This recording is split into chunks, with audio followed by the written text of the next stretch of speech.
los que estáis en la sala y también a los que nos veis online. Es un honor, de nuevo para mí, presentaros un tema tan humano, tan sufrido, tan dramático también, como son la comunidad Bahá'í que vive en Irán. Para hablarnos de este tema están con nosotros Augusto López Claros, escritor, director ejecutivo del Global Governance Forum, economista con más de 30 años de experiencia en diversos organismos internacionales, incluido el Banco Mundial, donde fue director del Grupo de Indicadores Globales. Ha sido economista, jefe del Foro Económico Mundial en Suiza y experto en la utópica idea de un gobierno único para toda la humanidad. ¿Por qué no? Bueno, daría muchos problemas. Laura Arrache Barreto, también le damos las gracias por estar aquí. Ella es escritora y psicoterapeuta, diplomada en turismo, ha cursado estudios de historia, del arte y arqueología.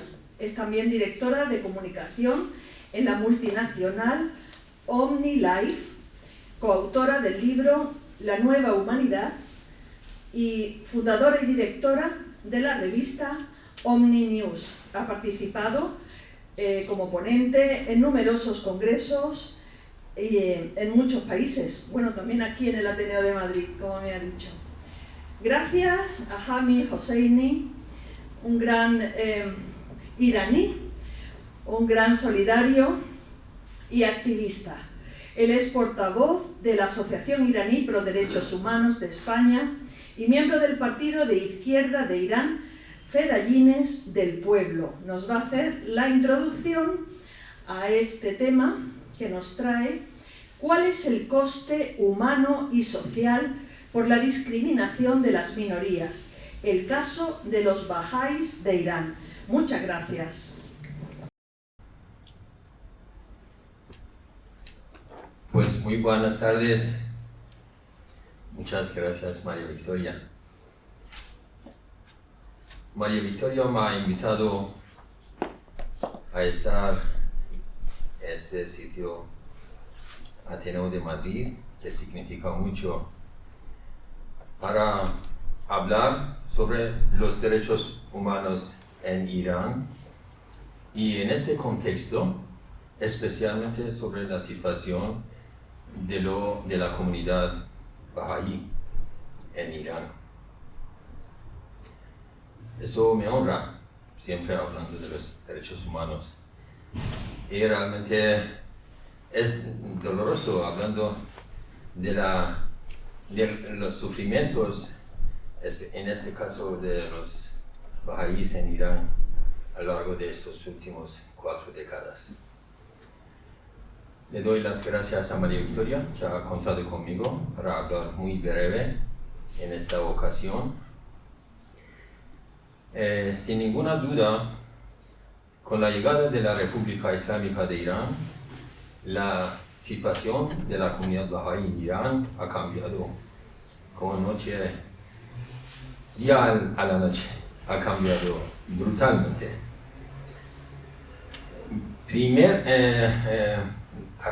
Característica de la República Islámica de Irán, de este régimen, es la discriminación. Con ese se define de la República Islámica de Irán. La discriminación religiosa, la discriminación étnica, la discriminación política, la discriminación del género. Un sinfín de discriminaciones existen en este régimen, este sistema político, incluso muy concreto en la Constitución de la República Islámica de Irán.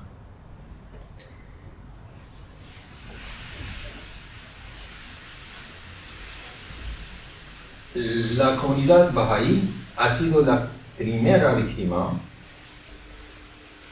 por la República Islámica de Irán de esta política que ha ejercido a lo largo de estos 42 años. Desde el principio, desde el día siguiente del triunfo de la Revolución Islámica en Irán, aunque, mejor dicho, la Revolución de 1979, los bahá'íes han sufrido mucho. Hablando de la situación de los bahá'íes en Irán, en la época de la República Islámica de Irán, es hablar de asesinatos, de ejecuciones, de torturas, de encarcelamientos, de presiones sociales y presiones económicas, presiones culturales. Mejor dicho, de un crimen contra la humanidad, lo que han hecho contra los bahá'íes.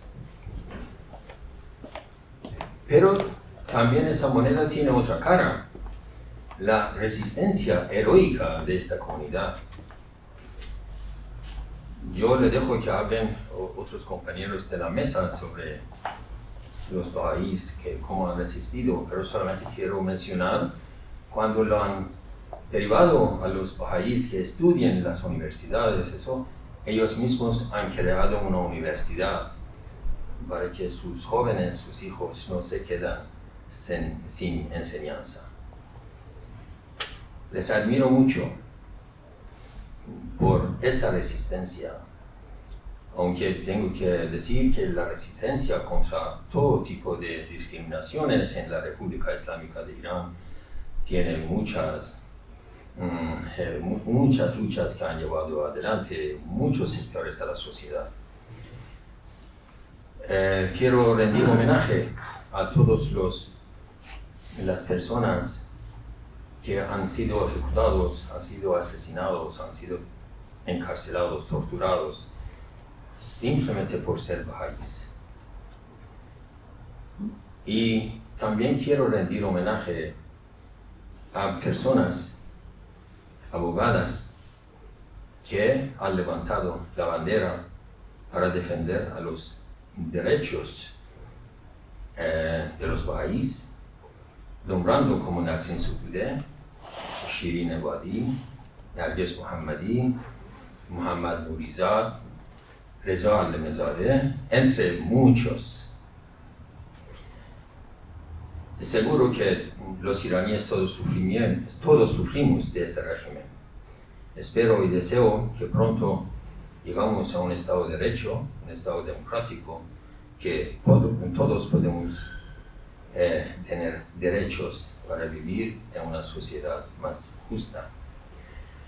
Para no seguir mucho, solamente me gustaría leer un trozo de un informe de un enviado especial de las Naciones Unidas a Irán, que iba a hablar, investigar, estudiar sobre los derechos humanos, entre ellos la situación de los bahá'íes. Un trozo de ese informe, si me permitís, os leo y termino. El enviado especial se llama Galindopol y dice así: violación de los derechos humanos y derechos civiles de los bahá'íes en Irán, de la República Islámica de Irán. El propósito de la República Islámica al perseguir a los bahá'íes era obligar a los seguidores de esta religión a renunciar a su religión y convertirse al Islam. Para lograr este objetivo, el régimen de la República Islámica se ha metido a los bahá'íes en todas las áreas y etapas de la vida en un sinfín de obstáculos institucionales, desde el nacimiento hasta la muerte. Ni el nacimiento de un niño como bahá'í, ni el matrimonio de los jóvenes con ritos bahá'ís, ni el entierro de un bahá'í con rito bahá'í han sido legalmente permitidos. A los bahá'ís también se les ha negado el acceso a la educación superior y a trabajar en la administración pública. Según Galindopol, la confiscación de bienes y la destrucción de sitios y edificios religiosos bahá'ís han sido otras formas de violar sus derechos y ejercer presión sobre ellos. Además, los bahá'ís han estado privados del derecho a profesar su religión y a difundir sus opiniones religiosas, a celebrar reuniones de oración y a tener escuelas religiosas. Incluso la distribución de textos y publicaciones religiosas entre los seguidores de esta religión no estaban permitidos. Al cerrar los cementerios de los bahá'ís y crear dificultades, los bahá'ís no podían enterrar adecuadamente a sus muertos en estos cementerios. Según Galindo Paul, los bahá'ís a menudo se ven obligados a enterrar a sus muertos en tierras designadas, a tirar la basura de las ciudades, incluso sin derecho a poner sus nombres y símbolos en sus tumbas. Matar a un bahá'í no se castiga si el asesino es un musulmán. El hostigamiento y las restricciones al trabajo, a los abogados y a los médicos bahá'ís son otro indicio del trato discriminatorio de la República Islámica hacia los bahá'ís. Otro signo de discriminación hacia la comunidad bahá'í es la negación del crédito y los préstamos bancarios a los bahá'ís. Los certificados de matrimonio y de función tampoco se pueden registrarse oficialmente. Si una persona se convierte en un bahá'í, demostrado por un documento oficial o confesión personal, después de su muerte, a sus herederos se les priva el derecho a heredar. El propósito de imponer estas restricciones y privaciones solo puede ser conocido como lo que Elizabeth Meyer llamó muerte civil. En general, tengo que añadir, para conocer los crímenes, las violaciones de derechos humanos que ha cometido la República Islámica en Irán, es bueno mirarlo en el espejo de los bahá'ís, cómo han comportado con ellos. Espero que muy pronto lleguemos a un Estado democrático en Irán. Muchas gracias. Muchas gracias.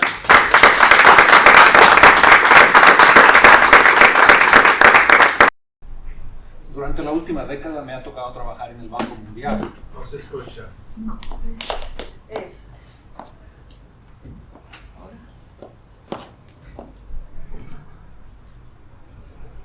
En el Banco Mundial, en las pasadas 2 décadas, se ha estudiado en forma más sistemática el impacto de la discriminación contra diversos grupos sociales sobre la situación económica de sus 189 países miembros. Desde luego que desde hace mucho tiempo hemos reconocido que el trato desigual ante la ley implica una violación de los derechos de los discriminados, que afecta adversamente diversos indicadores de bienestar humano y de desarrollo. Pero creo que recién, en lo que va de este siglo, en los últimos 20 años, hemos llegado a entender mejor cuán perniciosas para la economía son estas diversas formas de discriminación. Inicialmente, y nuevamente me refiero al trabajo que hemos hecho en el Banco Mundial, nuestra prioridad fue catalogar las múltiples discriminaciones contra las mujeres en todos los países del mundo, que están incluidas en las leyes de los países, la Constitución, el Código Civil, el Código Tributario, el Código Laboral, la Ley de Empresa, diversos instrumentos legales que establecen las reglas de juego para participar en la economía. Los resultados de este esfuerzo gigantesco, ¿no?, de coleccionar datos que nos permitan entender mejor cómo los gobiernos a lo largo del planeta están utilizando la ley para convertir a las mujeres en ciudadanas de segunda categoría, fueron sumamente reveladores. Por ejemplo, el 90% de los países en el mundo discriminan contra la mujer de alguna manera. Y muchos de ellos, nosotros pudimos identificar, tienen múltiples formas de discriminación. y una formulación de sus leyes que es evidentemente sesgada contra las mujeres. De entre estos 189 países para los que hemos coleccionado los datos, uno de los 2 o 3 peores del mundo en este campo es Irán, donde los datos del Banco Mundial revelan 23 diferentes formas de discriminación que afectan prácticamente todos los aspectos del quehacer económico y social, desde el acceso a la fuerza de trabajo, a las instituciones del país, los derechos de propiedad, los derechos y responsabilidades dentro de la familia, la falta de protecciones legales contra el abuso y la violencia, entre muchos otros. No les sorprenderá entonces oír de que ante estas múltiples formas de abuso y marginalización contra la mitad de la población, las mujeres, Irán es uno de los países con la tasa de participación femenina en el mercado de trabajo más baja del mundo, con una brecha de más de 50 puntos porcentuales con relación a la de los hombres. O, por ejemplo, tampoco les va a sorprender oír que el ingreso per cápita en Irán en el año 1919 era inferior al de Irak, un país altamente convulsionado durante las últimas décadas, como ustedes saben, por la guerra y la violencia. Sin embargo, y ahora entro en el tema de este seminario, en Irán no son solamente las mujeres las que están sujetas a formas de discriminación que tienen efectos nocivos sobre la economía. En Irán, tal vez la forma más notable, más cruel y mejor documentada de discriminación es contra los miembros de la fe Bahá'í, la minoría religiosa más grande del país, más grande numéricamente que el total de los cristianos, los judíos y los zoroastrianos, entre sus 84 millones de habitantes. En Irán, las presiones económicas y sociales contra los bahá'ís son agudas. No pueden optar a empleos en el sector público desde hace más de 40 años, los mismos inicios de la llamada Revolución de 1979, como lo ha mencionado ya el señor Hosseini. A los miembros de la mayoría shia, las autoridades les presionan para rehusar empleo a los bahá'ís y a despedirlos de sus empleos en el sector privado. A los bahá'ís se les niega frecuentemente licencias y permisos para abrir sus propias empresas o pequeños negocios. El Estado no reconoce la validez de los matrimonios bahá'ís, lo que lleva a injustas acusaciones de inmoralidad. Sus hijos son considerados ilegítimos y aquellas personas que ofician una boda bahá'í están fomentando, por lo tanto, la prostitución. A los bahá'ís se les excluye de las universidades estatales y si se descubre que algún estudiante universitario es bahá'í, se lo expulsa inmediatamente. Ocasionalmente, el gobierno ha permitido la inscripción de algunos, de un número reducido de estudiantes bahá'ís, para poder afirmar públicamente que no existe tal prohibición, pero típicamente los expulsa posteriormente y ciertamente no les permite graduarse bajo ninguna circunstancia. Los niños en las escuelas son objeto de insultos y abusos en manos de otros alumnos, maestros y personal administrativo. Los hogares bahá'ís y pequeños negocios son frecuentemente invadidos por agentes del gobierno y su propiedad confiscada sin derecho a compensación, desde luego.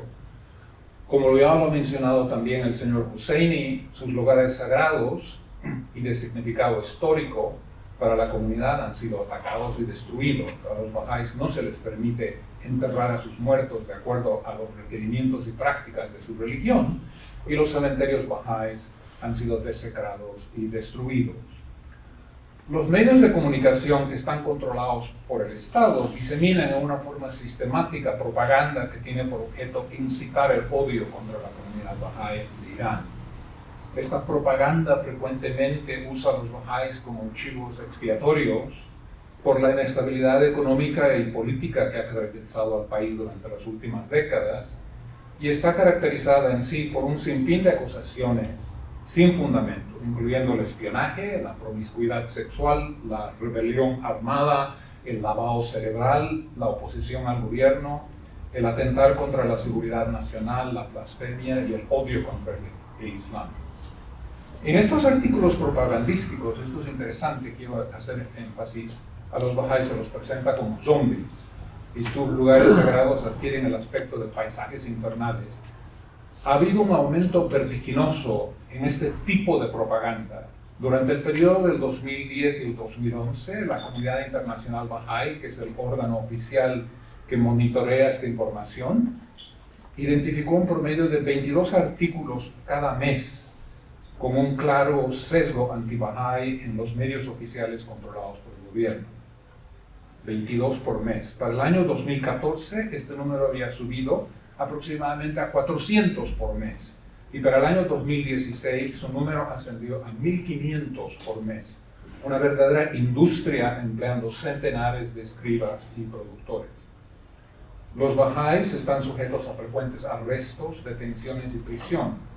Por lo menos 860 bahá'ís fueron arrestados entre 2005 y 2016. El número de bahá'ís en el sistema de prisiones del país ha aumentado marcadamente en los últimos años.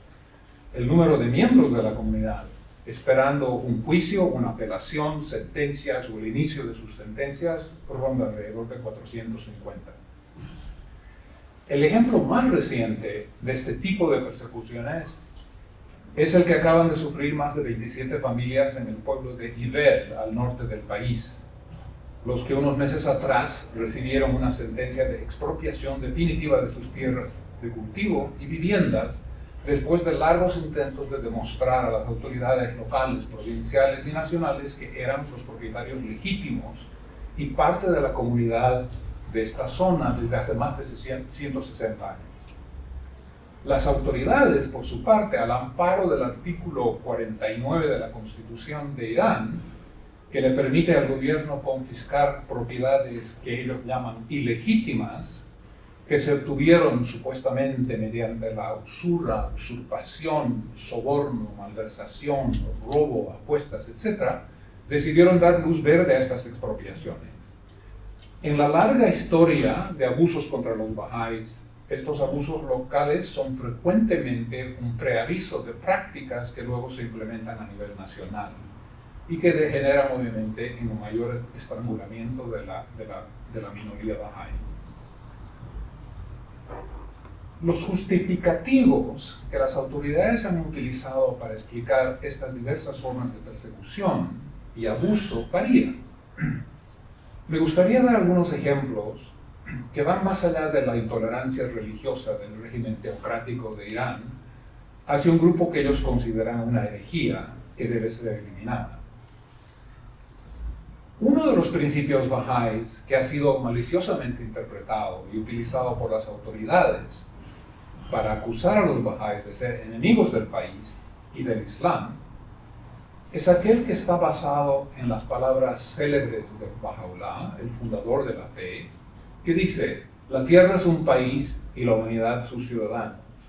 Que ningún hombre se glorie de que ama a su patria, que más bien se glorie de que ama a sus semejantes.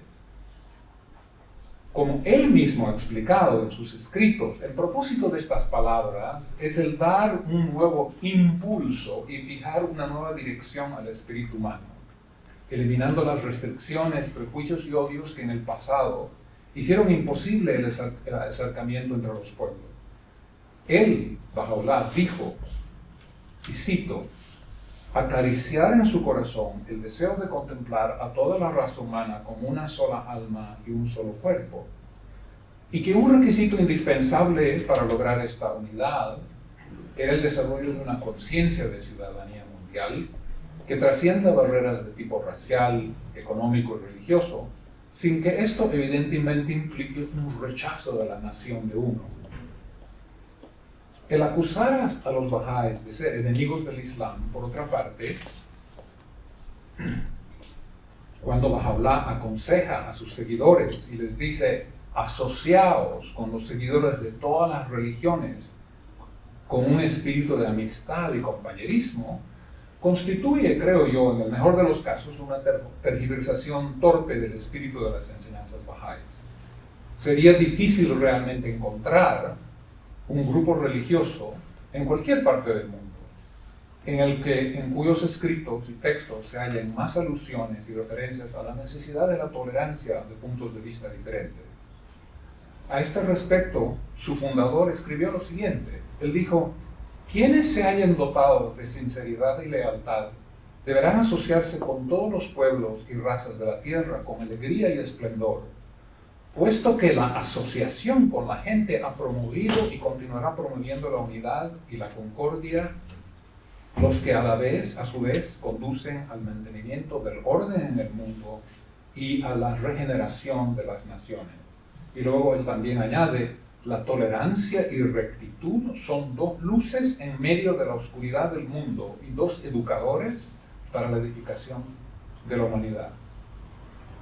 Otra acusación frecuentemente hecha contra los bahá'ís en Irán es que son agentes de potencias foráneas y espías para Israel. Y deseo elaborar y referirme específicamente a estos dos casos. En las calles de Teherán y otras ciudades de Irán se han desplegado en el pasado carteles que aparentemente demuestran una conexión entre el gobierno norteamericano por una parte y la comunidad bahá'í de Irán por otra.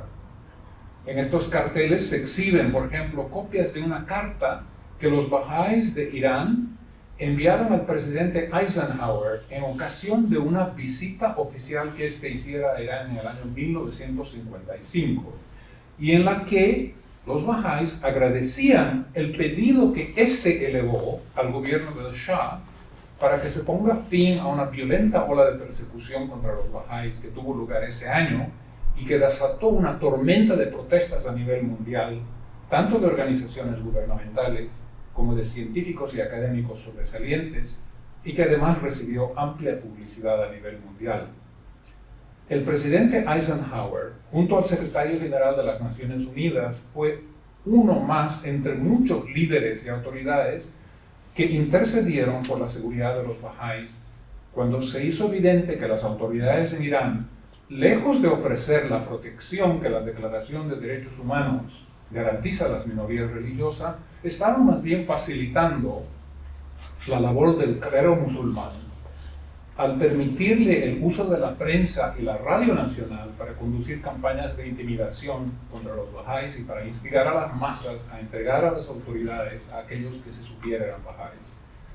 La gratitud de los bahá'ís de Irán, que los bahá'ís de Irán tuvieron para con el presidente Eisenhower, es aparentemente prueba de que los bahá'ís son agentes de potencias foráneas.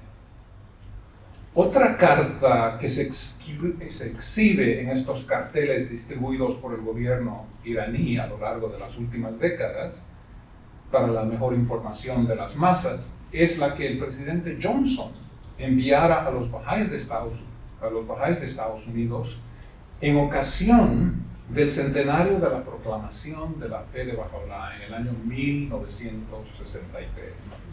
Y en la que el presidente Johnson dice: todos los pensadores y visionarios respetan la misión de vuestra fe. Cada uno de nosotros espera ansioso el día cuando verdaderamente la tierra será un país y la humanidad sus ciudadanos. Finalmente termina la carta diciendo que la paz mundial y la unidad del mundo son el objetivo de los hombres bien intencionados en todas partes, incluyendo los Estados Unidos de América. Esta carta llegó a poder de las autoridades iraníes cuando la sede nacional de los bahá'ís en Teherán fue ocupada y todos los archivos y documentos incautados. Con característica maldad, el significado de esta carta ha sido interpretado en el sentido de que los bahá'ís y el gobierno norteamericano aparentemente tienen propósitos comunes. En cuanto a la acusación de servir los intereses del sionismo y de ser amigos de Israel, las autoridades, desde luego, no mencionan que el fundador de la fe Bahá'í fue llevado prisionero hace 150 años a la ciudad-prisión de San Juan de Acre, en las cercanías de lo que hoy es Haifa, Israel, y que en aquellos días fuera parte del Imperio Turco.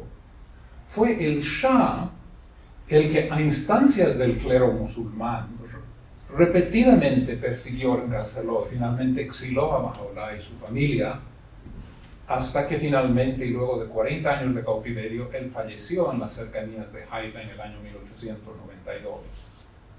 La fe Bahá'í llegó a Israel por un accidente histórico, 80 años antes de la creación del Estado de Israel. Y si su sede administrativa se halla allá, es porque gran parte de su historia está íntimamente ligada a las varias décadas que sus líderes permanecieron allá como prisioneros y al hecho de que sus restos fueron allá enterrados. Los bahá'ís de Irán y de todas partes del mundo envían contribuciones voluntarias a Haifa para el mantenimiento de sus propiedades y para la administración de su fe, de la misma manera que los musulmanes envían contribuciones para el mantenimiento de la mezquita de Al-Aqsa en Jerusalén y los cristianos para el cuidado de sus lugares sagrados, también ubicados en Israel. Tal vez ninguna de las enseñanzas bahá'ís ha sido más maliciosamente interpretada como la de la no injerencia en cuestiones políticas. Es bien conocido que la fe bahá'í prohíbe a sus adeptos a participar en actividades de tipo subversivo y les prohíbe también el hacerse miembros de partidos políticos. Simultáneamente exige lealtad y obediencia a las leyes de los países respectivos donde ellos residen y no está opuesta a un sano patriotismo. Los bahá'ís creen que la mejor manera de demostrar el amor por el país es contribuyendo a su bienestar en su actividad diaria y no a través de la política partidista. Ella de hecho no se opone a los intereses verdaderos de ninguna nación, ni está en contra de partido o grupo alguno. Se yergue apartada de toda controversia y las trasciende todas.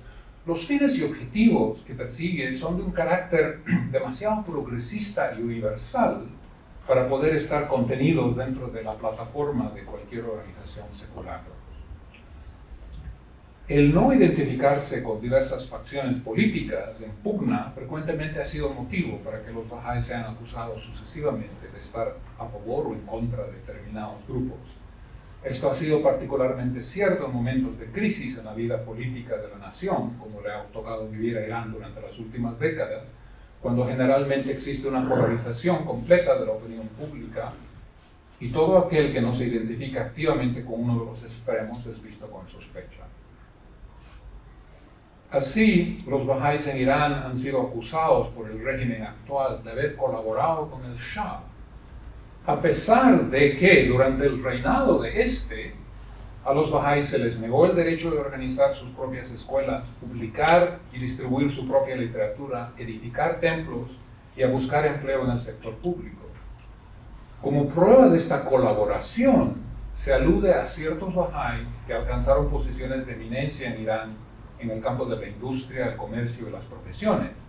No se hace referencia a la casi proverbial reputación de los bahá'ís tienen en cuanto a la honestidad y confiabilidad que muestran en sus relaciones con otros. La fe bahá'í es la única religión donde el trabajo hecho en un espíritu de servicio a la humanidad ha sido elevado al rango de la oración. Esta creencia tiene evidentemente un efecto inevitable sobre el nivel de excelencia que se espera ejemplifiquen en sus diversos quehaceres.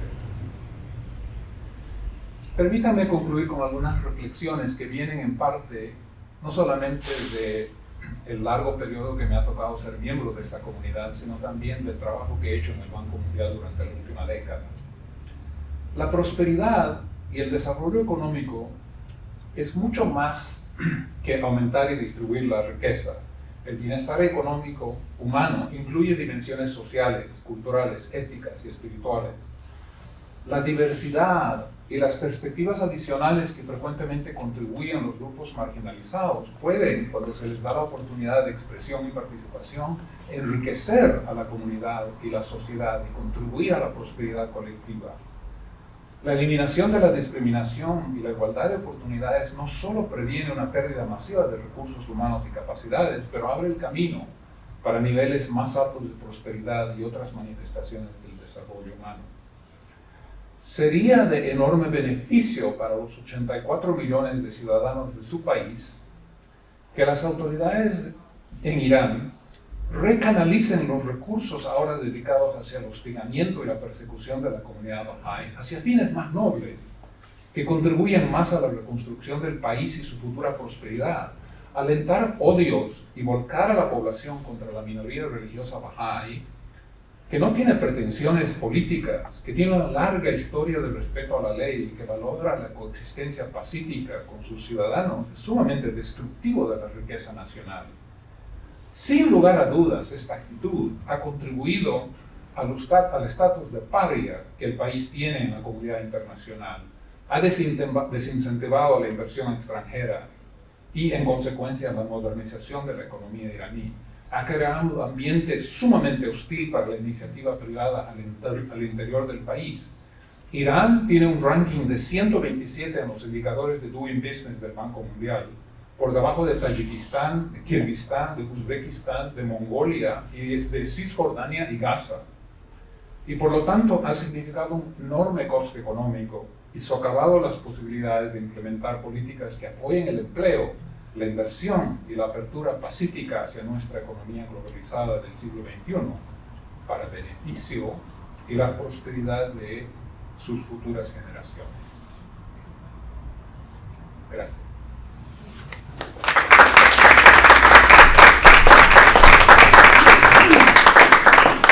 Muchas gracias, Laura, cuando quieras.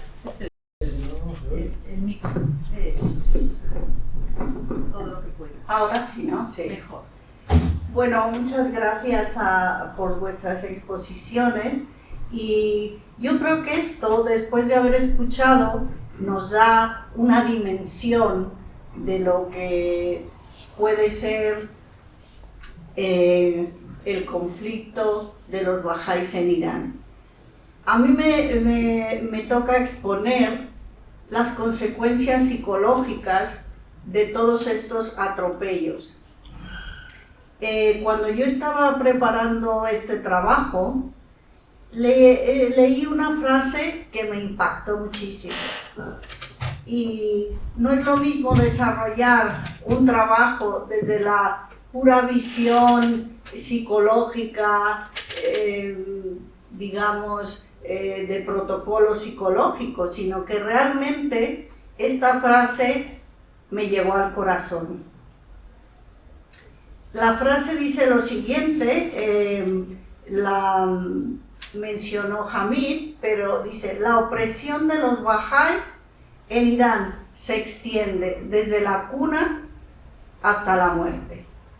Me pareció, la verdad, una cosa, una frase súper importante para reflexionar y para adentrarme en este tema. Hemos visto todo con detalle todos los padecimientos que está sufriendo la comunidad bahá'í en Irán. Entre otras cosas, el encarcelamiento, la tortura, el asesinato, la discriminación y la persecución económica, la discriminación educativa y cultural, el allanamiento a viviendas y negocios, amenazas e intimidación, hostigamiento permanente hasta en el más pequeño negocio, negarles un empleo por ser bahá'ís, estrangulamiento económico, ataques con violencia contra los bahá'ís y sus propiedades, confiscación de propiedades, tierras de cultivo, utilizando, por ejemplo, argumentos, la ley 49 en el caso de Ibel, en el que se dice que todas esas tierras han sido adquiridas por medios ilegales, por usura, engaño, casas de mala reputación, etc. Que por lo tanto la ley avala para que sean totalmente confiscadas esas propiedades y tierras de cultivo. A mí me gusta profundizar un poquito en los detalles porque son los que nos dan la dimensión de lo que es el impacto psicológico y emocional que ello conlleva. Ejecuciones, presión psicológica, desarraigo. Fijaros una cosa, muchos bahá'ís han decidido quedarse para contribuir al progreso y al avance de su país. Un ideal que ponen en práctica a pequeña escala con servicio a sus comunidades. Ya se les invita a abandonar el país, pero la comunidad bahá'í, a pesar de todo, sigue con la intención de seguir colaborando en el desarrollo económico, cultural y social de la comunidad de Irán. Negarle su participación en la vida social. Entonces, todas estas, padecimientos generan una serie de sintomatología psicológica que vosotros ya iréis teniendo después de haber escuchado pues una idea de lo que puede ser. Para un ser humano pertenecer a un grupo social es una necesidad básica. La aceptación social es un factor importante en el desarrollo de cada uno de nosotros. La calidad de las relaciones que se dan en la infancia, adolescencia y madurez están relacionadas con la estabilidad emocional, la autoestima y la seguridad. Este rechazo permanente por más de 4 décadas a la comunidad Bahá'í en Irán puede tener consecuencias a cualquier edad. Sufrir rechazo social no es agradable para quien lo vive y lo padece. Cabe destacar que las siguientes alteraciones psicológicas varían dependiendo de la persona, de la intensidad con la que se ha vivido todo aquello. De lo que no cabe duda es de que es una experiencia negativa que genera muchas alteraciones a quien lo vive. Y si acompañamos todo lo expuesto a un estado de alerta permanente por generaciones y generaciones de familias bahá'ís, la vida de muchos bahá'ís se ha convertido en un calvario en Irán. Veremos algunos de los síntomas. Ansiedad, sentimiento de soledad, trastorno de estrés postraumático, baja percepción de satisfacción con la vida, dificultad en la toma de decisiones, infelicidad, sentimiento de injusticia, aturdimiento, falta de atención y concentración para realizar actividades sencillas y cotidianas, autoaislamiento, tristeza. La sociedad está compuesta por personas que tenemos en nuestro entorno familiar, social, laboral, profesores, claves para crear y avanzar nuestra identidad y nuestra personalidad. Cabe subrayar la necesidad innata que tenemos los seres humanos de salir a la calle, a nuestro trabajo, a nuestra universidad, sin miedo. Sentirnos parte de un grupo, de una sociedad, de un grupo religioso con libertad y respeto por nuestras creencias es una necesidad psicológica vital. Hemos leído y hemos hablado de varios síntomas, pero entre ellos veremos uno que es súper importante, que se llama el trastorno de estrés postraumático. El trastorno de estrés postraumático es una enfermedad de salud mental desencadenada por una situación aterradora, ya sea que se haya vivido, experimentado o presenciado. Son reacciones a hechos traumáticos abrumadores que incluyen recuerdos repetitivos e intrusivos sobre el hecho, así como embotamiento emocional, aumento de la tensión, estados de alerta y pensamientos que a veces no podemos controlar. Dentro de las nuevas teorías de la psicología, para analizar toda esta falta de libertad con todos estos condicionamientos y cargas emocionales como es el miedo, no es lo mismo un impacto psicológico o un conflicto psicológico que un conflicto biológico. Y lo separo porque es la lógica de la vida.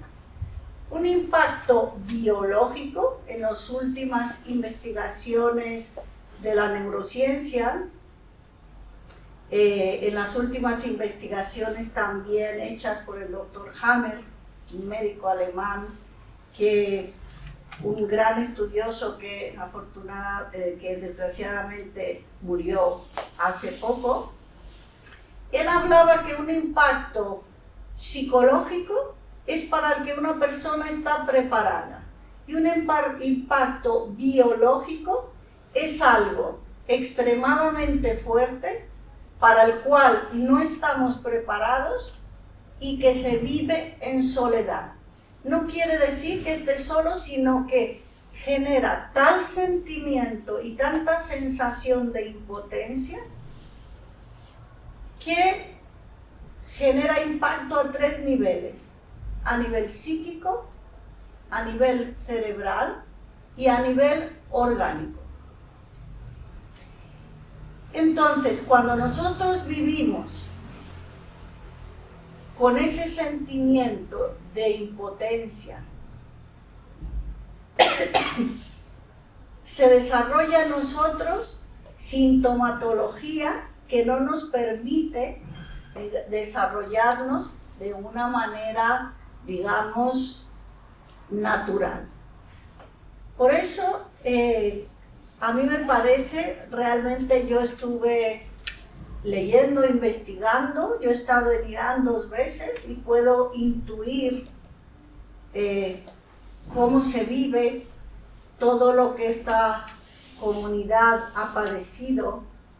Y fijaros, en las enseñanzas de la fe exige a los bahá'ís rehuir de la violencia, el enfrentamiento y el victimismo. Sus enseñanzas propugnan ideales progresistas, como la igualdad entre el hombre y la mujer, como ya lo mencionó Augusto, la no participación política y el esfuerzo continuo por promover el mejoramiento de la sociedad, por lo que en mi opinión no representan ninguna amenaza para el gobierno iraní. Tienen por principio el respeto y lealtad al gobierno del país donde viven. A sus seguidores nos sugieren adoptar un código moral para mantener los más altos estándares de honestidad, respeto y veracidad. Y como ya lo mencionó Augusto, Baha'u'lláh nos dijo: la veracidad es la base de todas las virtudes humanas. Por eso, cuando ellos solicitan el documento nacional de identidad en Irán, que les permite hacer muchos trámites legales, muchos tratos, transacciones comerciales, en la solicitud, donde pone otras religiones, pone Islam, cristianismo, judaísmo y zoroastrismo. Pero no pone la opción de otras. Entonces, teniendo en cuenta que la veracidad es la base de todas las virtudes humanas, no pueden, digamos, mentir para solicitar este documento. Y es una cosa básica para movernos, para conseguir cosas, para hacer transacciones. Por lo tanto, el estrangulamiento económico es una de las tácticas del gobierno iraní para empobrecer a la comunidad bahá'í en Irán. Ya se ha hablado de más, yo estuve investigando más de 20.000 artículos en contra de la comunidad bahá'í. Promocionan y fomentan el enfrentamiento entre los bahá'ís y los no bahá'ís, como en el pueblo de Ibel, donde en el año, a ver, lo tengo por aquí, en el año 1983 contrataron un autobús para llevar a los bahá'ís y sacarlos de Ibel. Después, como en Ibel, que es condado de Sari y provincia de Mazandarán, los llevaron al pueblo de Sari y como los ciudadanos no querían tampoco a la comunidad bahá'í, los devolvieron, les habían allanado y destruido sus casas y tuvieron que refugiarse en el bosque. Yo comento todos estos detalles, independientemente de todas las explicaciones de Augusto y toda su exposición, para que veáis a nivel psicológico el impacto que puede generar todo lo que está sufriendo el pueblo,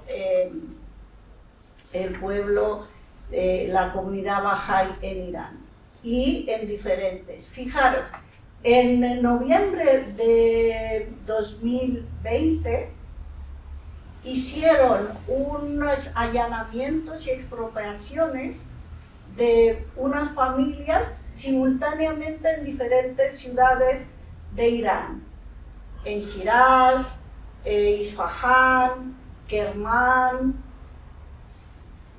justamente unos días antes de que el país decretara el confinamiento por la pandemia del COVID.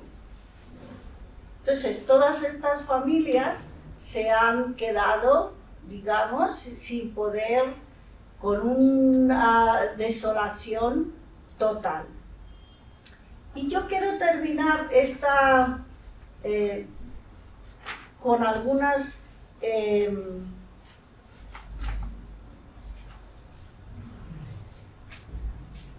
reflexiones. Los bahá'ís iraníes aman profundamente su patria, a pesar de todo el sufrimiento que han soportado. Independientemente de las restricciones que se le imponen, cumplen con sus responsabilidades espirituales y sociales. Mediante la participación en un discurso constructivo con vecinos, compañeros de trabajo, amigos y conocidos.